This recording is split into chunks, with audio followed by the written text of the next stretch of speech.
میں قاتل ہوں، میں نے مارا ہے۔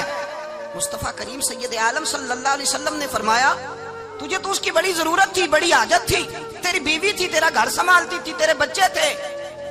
صحابی عرض کرنے لگے حضور سارا کچھ ٹھیک تھا پر وہ آپ کی بے ادب تھی حضور، اس کے آنے سے میرا گھر بس گیا، روٹی پکنے لگی، کپڑے ملنے لگے، اولاد ہونے لگی، میں دنیا پہ آ گیا، لیکن محبوبہ میں نے وہ سکھ کیا کرنے ہیں جو تیری بے ادبی پر تعمیر کیے جائیں۔ یا رسول اللہ مجھے کیا حاجت اس چیز کی جس میں آپ کا پیار ہی نہ ہو، یا رسول اللہ آپ کی محبت ہی نہ، حضور میں نے قتل کر ڈالا ہے، مجھے بیوی نہیں چاہیے، مجھے وہ والی چاہیے جس کی زبان پر رسول اللہ کے نام کے ترانے ہوں، جو حضور کی محفل آن کرنے والی ہو، نعت پڑھنے والی ہو، جو نبی پاک علیہ السلام کی ازواج کا، اولاد کا، بیٹیوں کا ذکر کرنے والی، مجھے وہ بیوی نہیں چاہیے جو بیوی بے ادبی کرے۔ میرے نبی پاک صلی اللہ علیہ وسلم نے محلے داروں سے پوچھا، فرمایا بات اس کی ٹھیک ہے؟ کہا حضور واقعی بے ادب تھی۔ نبی پاک نے فرمایا اٹھو پھر چلے جاؤ، اس نے انسان نہیں مارا، اس نے گستاخ رسول کو مارا ہے، اس نے ایک گستاخ رسول کو مارا ہے۔ بھائی یاد رکھیں نبی پاک کا پیار ایمان کا حصہ ہے، اس میں کوئی کمپرومائز نہیں، اس بات میں کسی قسم کی کوئی گنجائش ہے، ہمارا کسی شخص کے ساتھ کوئی رٹا نہیں زمین کا، اللہ جانتا ہے، ہم تو اختلاف کی خلیج کو کم کرنے والے لوگ ہیں، کوئی اختلاف نہیں، اللہ جانتا ہے، اور دل روتا ہے کہ امت کٹھی ہو جانی چاہیے۔ رمضان المبارک ہے، جمعے کا دن ہے، منبر پہ بیٹھا، دل روتا ہے کہ امت مسلمہ کٹھی ہونی چاہیے، لیکن میں اس شخص کے پاس جا کے کیسے بیٹھوں جو کہتا ہے کہ نبی معاذ اللہ مار کے مٹی میں مل گئے، جو یہ لفظ کہتا ہے کہ محمد کو کیا پتا دیوار کے پیچھے کیا ہے، جو یہ لفظ کہتا ہے کہ گائے بیل اور گدھے کا خیال آ جائے تو نماز نہیں ٹوٹتی، رسول اللہ کا خیال آ جائے تو ٹوٹ جاتی ہے۔ مجھے بتلائیے میرے بھائی کس طرح کمپرومائز ہوگا، کس طرح ایسے لوگوں کے ساتھ اتفاق ہوگا؟ رسول اللہ کی محبت دین کا حصہ ہے، اور یاد رکھ رہے ہیں اللہ جانتا ہے کسی کے ساتھ ہمارا کوئی جھگڑا نہیں، نہ نیاز کا، نہ فاتحہ کا، نہ ختم کا، نہ درود کا، اس کا دل کرے دلائے، جس کا دل کرے نہ دلائے، مستحب ہے۔ جھگڑا صرف یہ ہے کہ میرے رسول اللہ کی شان پر بات نہ کرو، میرے نبی پاک کی عظمت کے بارے میں بات، درد دل سے بات کرنا، خدا را اس امت کی دلوں میں رسول اللہ کا پیار رہنے دو، نبی پاک کی محبت رہنے دو۔ صحابہ ہر حال میں حضور سے، حضرت ابو عبادہ بن جراح نے میدان کے اندر اپنے باپ کو قتل کیا، کس کو؟ باپ کو مارا۔ حضور سید عالم صلی اللہ علیہ وسلم نے کہا ابو عبادہ تو نے باپ ہی مار دیا ہے؟ کہا حضور باپ نہیں چاہیے، رسول اللہ کا وفادار چاہیے، حضور وفادار چاہیے۔ نبی پاک صلی اللہ تعالی علیہ وآلہ وسلم کی محبت اصل دین ہے، اصل دین۔ اگر اس میں خامی رہ جائے، اس کے اندر کمی رہ جائے، ایمان مکمل نہیں۔ صبح قیامت رب کی بارگاہ میں تیرا کوئی عمل قابل قبول نہیں، کوئی تیرا عمل اللہ کے حضور قابل قبول نہیں۔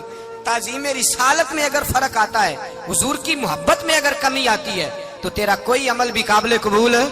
محبت کا کیسے پتہ چلے گا کہ حضور سے پیار ہے؟ جی جو بندہ میلاد والے دن بھی سویا رہے، معراج شریف والے دن بھی بے ہوش ہو، رسول اللہ صلی اللہ علیہ وسلم کی ایک نعت بھی اسے یاد نہ ہو، اسے کبھی توفیق نہ ہو نعت سننے کی۔ یہ نعت پڑھتے ہیں نا حضرات تو کچھ لوگ جھومتے ہیں، کچھ مست رہتے ہیں، پتہ کیوں مست رہتے ہیں؟ انہیں نعت کے ذائقے کا پتہ نہیں۔ نعت تعریف مصطفیٰ ہے، اور جب محبوب کی تعریف ہوتی ہے تو دل مچل جایا کرتے ہیں۔ بھئی محبت مصطفیٰ پیدا کریں، ان جگہوں پہ بیٹھے جہاں سے رسول اللہ کا پیار ملتا ہے۔ صحابہ کرام نے ہر چیز سے بڑھ کر رسول پاک سے پیار کیا، ہر چیز سے بڑھ کر، بھلا دی دنیا ساری انہوں نے، لیکن رسول پاک سید عالم صلی اللہ علیہ وسلم کا پیار انہوں نے اپنے دل سے نہیں بلایا، اپنی اولادیں لا کے حضور کی خدمت میں پیش کر دی، اپنے بچے لا کر پیش کر۔ حضرت عائشہ صدیقہ رضی اللہ تعالیٰ عنہ فرماتی ہیں ساری زندگی ابو بکر صدیق نے ڈانٹا نہیں، میرا باپ رفیق تھا، شفیق تھا، مہربان تھے، کوئی کبھی انہوں نے سخت گھورا بھی نہیں ہماری طرف۔ لیکن کہتے ہیں ایک دن میں حضور کے ساتھ گفتگو کر رہی تھی، بچی تھی، میری آواز ذرا بلند ہوئی تو کہتے ہیں جناب ابو بکر صدیق رضی اللہ تعالیٰ عنہ باہر سے دوڑے آئے، اندر آئے اور حضرت ابو بکر نے تھپڑ اٹھایا، میرے منہ پہ مارنے لگے، حضور آگے بڑھے، بچایا۔ میں نے کہا ابا جی آپ نے تو گھورا بھی کبھی نہیں، یہ کیا ہوا؟ حضرت جناب عائشہ صدیقہ کہتے ہیں ابو بکر صدیق رو پڑے، کہنے لگے عائشہ میرے اوپر سے پہاڑ بھی گزر جائیں تو مجھے تکلیف نہیں ہوتی، اور میرے مصطفیٰ کے سامنے کوئی اونچا بولے بھی تو میرا دل ٹوٹ جاتا ہے۔ خبردار، حضور سید عالم، حضرت عمر کا زمانہ تھا، کچھ لوگ آئے کہیں اور کے رہنے والے، مسجد نبوی میں اونچی آواز میں بولنے لگے، اونچی آواز میں باتیں کرنے لگے۔ حضرت عمر نے بلایا، فرمایا ادھر آؤ، کون ہو، کہاں سے آئے ہو؟ کہنے لگے کوئی شام کا ہے، کوئی کسی ملک کا ہے۔ آپ فرمانے لگے تمہیں پتہ نہیں یہ روضہ رسول ہے؟ تمہیں پتہ نہیں یہ حضور کی مسجد ہے؟ لا ترفعوا اصواتکم فوق صوت النبی، تمہیں خبر نہیں تم کہاں آئے ہو؟ فرمایا اگر تم مدینے کے رہنے والے ہوتے میں تمہیں دھروں سے مارتا، تمہیں سزا دیتا۔ تمہیں ادب رسول کا نہیں پتا؟ تمہیں رسول اللہ صلی اللہ علیہ وسلم کے طریقے کا نہیں پتا؟ ساری زندگی ایک بندہ کہتا رہے لا الہ الا اللہ، لا الہ الا اللہ، لا الہ، مسلمان ہو جائے گا؟ کیوں جی؟ اللہ کو تو مان رہا ہے، کہتا میں اللہ کے سوا کسی اور کو مانتا ہی نہیں، ساری زندگی اس نے پڑھا ہے، پر اب کہتا ہے مجھے تیرے کلمے کا اعتبار ہی نہیں۔ یا اللہ تجھے کب اعتبار ہوگا؟ فرمایا کہ اپنی زبان سے محمد الرسول اللہ۔ میرے بھائی یہاں دنیا میں بھی جب تک ذات رسالت کو نہ مانے اس کا ایمان مکمل ہے، حضور سے پیار نہ کرے تو ایمان مکمل ہے۔ بھائی سمجھ لے، غور کرے، ایمان بھی مکمل نہیں۔ اچھا جی قبر میں چلے گئے، کتنے سوال ہوتے ہیں قبر میں؟ بولے کتنے سوال ہوں گے؟ اللہ آپ کو خوش رکھے، 3 سوال ہوں گے۔ پہلا کیا ہے؟ تیرا رب کون ہے؟ میں مثال دینے لگا ہوں، کسی نے انکار کر دیا، کہنے لگا ہا ہیتا لا ادری، میں نہیں جانتا، تو اللہ کو نہیں مانتا تو چاہیے نا رب جہنم میں ڈال دے، پر اللہ نے دوزخ میں نہیں ڈالا، نہیں ڈالا۔ ابھی دوسرا سوال پوچھو، ماں دینوں کا تیرا دین کیا ہے؟ ہا ہیتا لا ادری، کافر ہے، منافق ہے، فاسق ہے، کہتا ہائے افسوس میں نہیں جانتا۔ چاہیے تھا نا دین نہیں جانتا دوزخ میں ڈالا جائے، لیکن اللہ ابھی دوزخ میں، ابھی جہنم کا گڑھا نہیں بنی۔ فرمایا تیسرا سوال پوچھو، حضور کا چہرہ دکھایا، ما کنتا تقول فی حق ھذا الرجل، ان کے بارے میں کیا کہتا تھا؟ اس نے کہا میں نہیں جانتا۔ اللہ نے فرمایا تو میرے نبی کو نہیں جانتا، پکڑو اس کو جہنم میں داخل کر دو۔ نہ اپنی ذات کے انکار پر دوزخ میں بھیجا، نہ دین کے انکار پر، کہا میرے مصطفیٰ کو نہیں مانتا، ڈالو اس کو جہنم کے اندر۔ تمام کتب حدیث، تمام بخاری سے لے کر طبرانی تک، تمام کتب حدیث میں اسی رنگ میں روایت ملے گی۔ قبر میں بندہ گیا، مومن ہے، مسلمان ہے، نمازی ہے، 10 حج کیے، 15 عمرے کیے، زکاتیں، صدقات، خیرات، عبادات، نفل، نماز، داڑھی، حج، عمرہ، بڑا کچھ۔ ہاں بھائی من ربو کا، اس نے کہا ربی اللہ، اللہ میرا۔ اس کو جنت کوئی نہیں ملی، ابھی جنت کی کھڑکی۔ دوسرا سوال پوچھو، ماں دینوں کا، تیرا دین کیا ہے؟ دینی الاسلام، میں اسلام کو مانتا ہوں، جنت مل گئی۔ پورے کے پورے دین کو مان رہا ہے، نماز کو مان رہا ہے، حج کو مان رہا ہے، زکات کو مان رہا ہے، عبادات کو مان رہا ہے، ہر چیز کو مان رہا ہے، لیکن جنت ملی۔ فرمایا تیسرا سوال پوچھو، حضور کا جلوہ والضحیٰ دکھایا۔ کچھ لوگ غلط ترجمہ کرتے ہیں، یہاں بھی کہتے ہیں پوچھا جائے گا یہ کون ہے، یہ لفظ نہیں ہے، ما کنت تقول فی حق ھذا الرجل۔ اللہ فرمائے گا یہ بتا دنیا میں میرے نبی کو کیا کہا کرتا تھا، ان کے بارے میں تو دنیا میں کیا کہا کرتا تھا؟ تو جو کہا کرتا تھا وہ کہہ کہ اسی وقت پکار اٹھے گا کہ میں کہا کرتا تھا یا نبی پکارا کر، میں یہ کہا کرتا تھا یا نبی، میں یہ کہا کرتا تھا کہ دشمن احمد پہ شدت کیجئے، ملحدوں سے کیا مربت کیجئے، اور شرک ٹھہرے جس میں تعظیم حبیب، اس برے مذہب پہ لعنت کیجئے، اور مثل فارس زلزلے ہوں نجد میں ذکر آیاد ولادت کیجئے، اور غیظ میں جل جائے بے دینوں کے دل، یا رسول اللہ کی کثرت کیجئے، یا رسول اللہ کی کثرت۔ میں یہ کہا کرتا تھا۔ اچھا اس نے اللہ کو مانا، دین کو مانا، جنت نہیں ملی۔ جب کہنے لگا نا ہوا محمد الرسول اللہ صلی اللہ علیہ وسلم، جب حضور کو پہچانا، حضور کو، نبی پاک کو پہچانا، تو فرمایا نہیں میرے یار کو جانتا ہے، اب کھول دو جنت کا دروازہ۔ تو بھائی مغز قرآن، روح ایمان، جان دین، ہست حب رحمت للعالم، حضور کی محبت اصل ہے دین کی۔ قرآن مجید سورہ توبہ آیت نمبر 24، کوئی تفسیر نہ پڑھیں، صرف اس آیت کا ترجمہ پڑھیں، خالی ترجمہ، اور ایک ایک بات کو اللہ تبارک و تعالیٰ نے بالتفصیل بیان کیا۔ فرمایا کل ان کان آباؤکم، اے محبوب آپ ان سے فرما دے اگر تمہارے باپ، وابناؤکم تمہارے بیٹے، واخوانکم اور تمہارے بھائی، وازواجکم تمہاری عورتیں، وعشیرتکم تمہارا کنبہ، تمہارا خاندان، واموال اقترفتموہا اور تمہارے کمائی کے مال، ذرا گنتے جائیے چیزوں کو۔ فرمایا محبوب کہہ دے تمہارے باپ بھی، تمہارے بیٹے بھی، تمہارے بھائی بھی، تمہاری عورتیں بھی، تمہارا سارا ہی خاندان، بات ہی ختم کر دی، تمہارا سارا ہی خاندان، واموال اقترفتموہا اور تمہارا کمایا ہوا مال۔ ایک مال وہ ہوتا ہے جو بندے نے کمایا نہیں ہوتا، آیا ہوتا ہے، آئے اور کمائے میں جو آیا ہوتا ہے اس کی قدر نہیں ہوتی۔ اللہ فرماتے ہیں واموال اقترفتموہا، تمہارا کمایا ہوا مال، وتجارۃ تخشون کسادہا، اور تمہاری وہ تجارت جو تم نے محنت کر کے کاروبار چمکایا ہے اور تم ڈرتے ہو کہ نقصان نہ ہو جائے، وَمَسَاكِنُ تَرْضَوْنَهَا، اور تمہارا وہ رہنے کا مکان جو تمہیں بڑے پسند ہیں، یہ ساری چیزیں گنوا کے کہا احب الیکم من اللہ ورسولہ، اگر یہ چیزیں تمہیں خدا سے زیادہ پیاری ہوں اور خدا کے رسول سے زیادہ پیاری ہوں، وجہاد فی سبیلہ، اور ان کے رستے میں جہاد سے زیادہ پیاری ہوں، پھر کیا کرو؟ فتربصوا، انتظار کرو، حتی یاتی اللہ بامری، یہاں تک کہ اللہ تم پر اپنا عذاب لے آئے گا۔ خود رسول پاک نے بیان کیا، اور لفظ انداز دیکھیے حدیث پاک کا، لا یؤمن احدکم حتی اکون احب الیہ من والدہ وولدہ، تم میں سے کوئی اس وقت تک مومن ہی نہیں ہو سکتا جب تک میں اسے اس کے ماں باپ اور اس کی اولاد والناس اجمعین، اور بات ہی ختم کر دی، فرمایا جب تک سب لوگوں سے بڑھ کر مجھ سے پیار نہ کرے اتنی دیر تک مومن ہو سکتا۔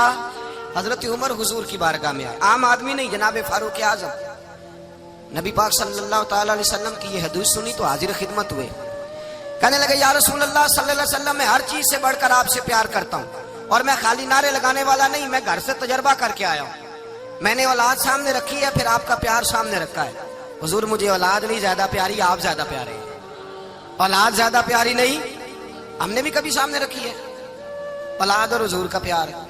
جی میں حدیث پاک بیان کر رہا تھا تو روک گیا ہوں اچانک ہی، رکھی ہے کبھی سامنے؟ جی اگر رکھی ہوتی نا تو بیٹے کو پہلے بٹھا کے اس کو کہتے بیٹے پہلے قرآن سیکھ، پہلے حضور کا فرمان سیکھ۔ بیٹا جیسے ہی بڑا ہوتا کمپلیں داڑھی کی نکلتی، اگر حضور سے پیار ہوتا تو اماں اسے کہتی بیٹا داڑھی نہ مڑانا، یہ مصطفیٰ کا طریقہ ہے۔ اگر نبی پاک سے محبت ہوتی نا میرے بھائی، اگر کامل پیار ہوتا تو ابا جی نصیحت کرتے کہ بیٹا خبردار داڑھی چھوٹی بھی نہ کرانا، یہ رسول اللہ کی سنت ہے۔ لیکن ہم نے ابھی اس چیز کو سامنے ابھی لا رہی ہے، ابھی خالی میلاد میں ہی محبت کرتے ہیں، ابھی خالی معراج شریف والے دن ہی پیار کرتے ہیں، ابھی اس کے اصل رنگ تک نہیں آئے۔ سنیے اور غور کیجیے، حضرت عمر عرض کرنے لگے یا رسول اللہ صلی اللہ علیہ وسلم، میں نے اولاد سامنے بٹھائی ہے، پھر آپ کا چہرہ سامنے لایا ہوں، حضور مجھے اولاد نہیں پیاری، آپ ہی زیادہ پیارے۔ پھر عرض کی حضور میں نے کل کمائی، کل جمع پونجی لا کے اپنے سامنے رکھی ہے، مجھے مال پیارا نہیں، آپ زیادہ پیارے۔ یا رسول اللہ صلی اللہ علیہ وسلم، میں نے ماں باپ کے چہرے سامنے رکھے ہیں، بہن بھائیوں کو رکھا ہے، رشتہ داروں کو رکھا ہے، دوستوں یاروں کو رکھا ہے، مجھے وہ نہیں پیارے، آپ پیارے۔ اور حضور پھر میں نے اپنا علاقہ اور قبیلہ بھی سامنے رکھا ہے، حضور مجھے وطن سے پیار نہیں، آپ سے پیار ہے۔ اور محبوبہ حد ہو گئی، میں نے اپنی عزت بھی سامنے رکھی ہے، عزت بھی، لیکن محبوبہ مجھے عزت نہیں پیاری، آپ زیادہ پیارے ہیں۔ حق پسند لوگ تھے، سچی بات کرنے والے۔ حضرت عمر کہنے لگے یا رسول اللہ صلی اللہ علیہ وسلم، پھر میں نے اپنے نفس کو، اپنی جان کو، اپنی روح کو سامنے رکھا ہے، مجھے لگتا ہے کہ جان مجھے زیادہ پیاری ہے، یہ نہیں کہا کہ زیادہ پیاری ہے، مجھے سمجھ رہے ہیں بات کو، مجھے لگتا ہے کہ جان مجھے آپ سے۔ میرے رسول پاک نے دست مبارک اٹھایا اور جناب عمر کے سینے پہ مارا، فرمایا عمر جا، ابھی تو تیرا ایمان ہی مکمل نہیں ہوا، اگر تو اپنی جان سے بڑھ کر مجھ سے پیار نہیں کرتا تو تیرا ایمان مکمل ہے، تیرا ایمان مکمل ہے، تیرا ایمان مکمل۔ حضرت عمر کہتے حضور کا ہاتھ لگا تو میں نے اعلان کیا، میں نے کہا محبوبہ تیرے دست مبارک نے خیر کر دی ہے، حضور اب مجھے آپ جان سے بھی زیادہ پیارے ہو گئے، آپ اشارہ کریں میں جان قربان کرنے کو بھی تیار ہوں۔ آپ مجھے اصل میں نا ٹی وی پہ بیٹھتا ہے ایک اینکر بیچارہ جو 3 لاکھ روپیہ تنخواہ لیتا ہے یا 6 لاکھ، اس نے حق حلال کرنی ہوتی ہے اپنی کمائی، ٹی وی پہ بیٹھا ہے بیچارہ، نہ اس کو دین کے حروف ابجد کا پتہ ہے، وہ ٹی وی پہ بیٹھا ہے، اب جس پارٹی سے پیسے لیتا ہے اس کا وہ نمک خاری کا حق ادا کرتا ہے۔ کہتے جی حضور نے اپنے دشمن کو معاف کیا ہے، مولوی سخت بات کرتے ہیں، حضور نے اپنے دشمن کو، آپ کسی پارٹی کے لیڈر کے خلاف دوسری پارٹی کا بیان کبھی سنیں، اس لیڈر سے پیار کرنے والے اتنی لمبی زبانیں کھول کے ٹی وی پہ آ جاتے ہیں، اور وہ لفظ جو میڈیا پر اور اسمبلی میں ویسے ہی قانون کا حصہ نہیں وہ بھی بول دیے جاتے ہیں۔ لوگ ان معاملات میں بھی حمایت کرتے ہیں اپنے لیڈروں کی جن میں حمایت بنتی ان میں بھی، اور ذات رسالت کی بات آتی ہے تو کہتے ہیں نہیں حضور نے معاف کیا ہے، مولوی جذباتی ہوتا ہے، یہ ایسے تو نہیں نہ ہوتا۔ ایک لفظ اور بیان کیا جاتا ہے، کہتے ہیں جی پیار ہم بھی کرتے ہیں پر وہ والا جو نبی پاک نے کہا ہے، کون سا؟ جو حضور نے، جس کا نبی پاک نے حکم دیا ہے، کون سا پیار کرتے ہیں؟ ایک لفظ آپ کو پوچھا جاتا ہے، ہم بھی پیار کرتے ہیں پر وہ والا جو نبی پاک نے کہا ہے، جو حضور نے، کہتے ہیں یہ جو تم کہہ رہے ہو یہ حضور نے کیا نہیں، کہا نہیں، نبی پاک صلی اللہ علیہ وسلم کے وجود سے خون نکلا. حضور نے حضرت عبداللہ بن زبیر سے کہا ٹھکانے لگا دو، جاؤ ٹھکانے لگا دو، ایسی جگہ لگاؤ جہاں کسی کی نظر نہ پڑے. خون بہتا ہوا خون حرام ہے، قرآن پاک نے بیان کیا ہے. کہا ٹھکانے لگا دو. حضرت عبداللہ بن زبیر باہر نکلے اور حضور کا جو خون تھا وہ پی گئے. حضور نے کہا تھا پی لینا، کیا کہا تھا؟ ٹھکانے لگا دو، پی گئے. واپس آئے تو مصطفیٰ نے فرمایا کہاں ٹھکانے لگایا؟ کہا یا رسول اللہ ایسی جگہ جہاں کسی کی نظر نہیں پڑے گی، ایسی جگہ جہاں کسی کی نظر نہیں پڑے گی. حضور نے فرمایا پی گئے ہو؟ کہا حضور پی گیا ہوں. فرمایا جاؤ، نبی کا وعدہ ہے تمہارے وجود کو جہنم کی آگ چھوئے گی بھی نہیں. ہم وہ والا پیار کرتے ہیں جو حضور نے کہا ہے. حضرت ام ایمن نبی پاک کی دائی تھی، حضور کی رضائی والدہ تھی. سرکار کی طبیعت مبارک علیل ہوئی تو حضور نے نا، ویسے نبی پاک جب پخانہ کرتے تھے نا تو حضرت عائشہ صدیقہ فرماتی ہیں حضور کے پخانے سے کستوری سے بھی زیادہ خوشبو آیا کرتی. اور آپ حضرت انس بن مالک فرماتے ہیں حضور کھیتوں میں پخانے کے لیے جاتے، میں ساتھ جاتا. جہاں نبی پاک صلی اللہ علیہ وسلم پخانہ کرتے میں وہاں جا کے دیکھتا تو کوئی شے نہ ہوتی. میں کہتا حضور کہاں گیا؟ اللہ کے رسول فرماتے جب میں پخانہ کرتا ہوں تو زمین کھل جاتی ہے، میرا پخانہ اندر سمو لیتی ہے. حضور کے پخانے اور پیشاب سے کستوری کی خوشبو آتی تھی، کستوری کی خوشبو آتی تھی. ویکھنوں تے ساڈے ورگا ہے پر اسی کدوں اس مول دے، آزم وہ ورشاں تے پھردا ہے اسی وچ گلیاں دے رول دے. لوگ تو کہہ دیتے ہیں نا 2 منٹ لگاتے ہیں، کوئی بشر آکھے کوئی نور آکھے، پیندا ہر پاسے ہوئی شور ڈٹھا. اللہ والے گل ہی مکا دیتی تساں ہور ڈٹھا تے اساں ہور ڈٹھا. اللہ والے گل ہی مکا دیتی تساں ہور ڈٹھا تے اساں ہور ڈٹھا. حضرت ام ایمن رضی اللہ تعالی عنہ کہتی ہیں حضور نے پیشاب کیا، طبیعت مبارک علیل تھی تو لکڑی کے ایک برتن میں حضور نے پیشاب کیا اور کہا اماں جی اس کو باہر رکھا ہے، کہیں باہر ٹھکانے لگائیں. حضرت ام ایمن کہتی ہے میں نے اسے ہاتھ لگایا تو میرے وجود سے بھی خوشبو آنے لگی، میرا جسم مہکنے لگا. حضرت ام ایمن کہتی ہے میں باہر جا کے نکال کے دکھاؤ کسی حدیث سے کہ رسول پاک نے فرمایا ہو میرا پخانہ پی جانا، میرا خون پی جانا. ہم وہ والا پیار کریں گے جو نبی پاک نے کہا ہے. حضور نے کہا ہے بچے کو کار لے کے دو، کیوں لے کے دیتے ہو؟ نبی پاک نے کہا ہے کہ بیگم صاحبہ کو 10 لاکھ روپے کا زیور لے کے دو، کیوں لے کے دیتے ہو؟ وہ والا پیار کریں گے جو حضور نے کہا ہے. او بھائی دنیا داری کا معاملہ آتا ہے، تو کوئی سوال جواب نہیں کرتا. وہ والا پیار کروں گا جو حضور نے ارشاد کیا ہے. حضرت ام ایمن باہر گئیں، نبی پاک کا پیشاب مبارک پی گئیں. واپس آئیں تو حضور نے فرمایا اماں کہاں رکھا ہے؟ کہنے لگی محبوبہ وہاں رکھا ہے، کسی کی نظر نہیں پڑے گی. حضور نے فرمایا پی گئی ہو؟ کہا حضور پی گئی ہوں. فرمایا جاؤ میرا وعدہ ہے قیامت تک تمہیں پیٹ کی بیماری کوئی نہیں لگے گی، جب تک زندہ رہو گی پیٹ کی بیماری. حضور نے کہا تھا کہ پی جانا. حضرت عثمان غنی رضی اللہ تعالیٰ عنہ کہتے ہیں میں حضور کے ساتھ ہوں، صلح حدیبیہ کے موقع پر عمرہ کرنے گئے. نبی پاک صلی اللہ تعالیٰ علیہ وسلم کے ساتھ 1500 صحابی، کفار نے روک دیا نہیں عمرہ کرنے دیتے. حضرت عثمان غنی رضی اللہ تعالیٰ عنہ کو حضور نے سفیر بنا کر کے بھیجا، فرمایا جاؤ قریش کے ساتھ جا کر کے تم معاہدات طے کر کے آؤ. حضرت عثمان غنی پہنچے، جب وہاں گئے جا کے بات چیت کی.